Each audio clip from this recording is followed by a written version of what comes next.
संभाजी महाराजांचे अंतिम संस्कार कोणी केले? उत्तर: औरंगजेबाच्या भीतीने कोणीही संभाजी महाराजांच्या शरीराचे तुकडे गोळा करण्यास धजावत नव्हते.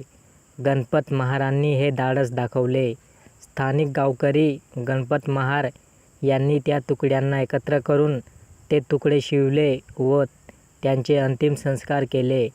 आज वडू बुद्रुक येथे संभाजी महाराजांची समाधी आहे. संभाजी महाराजांच्या मृत्यूचा बदला कोणी घेतला? उत्तर: डिसेंबर 1689 मध्ये संताजी घोरपडे यांनी मुकर्रम खानच्या प्रचंड सैन्याला वेढा घातला आणि क्रूर कत्तल सुरू केली. संताजींनी स्वतः त्याचा पाठलाग केला, त्याचे तुकडे केले आणि जंगलात मरणासन्न अवस्थेत सोडले. मुकर्रम खानच्या मृत्यूसह मराठ्यांनी छत्रपती संभाजी महाराजांच्या क्रूर फाशीचा बदला घेतला.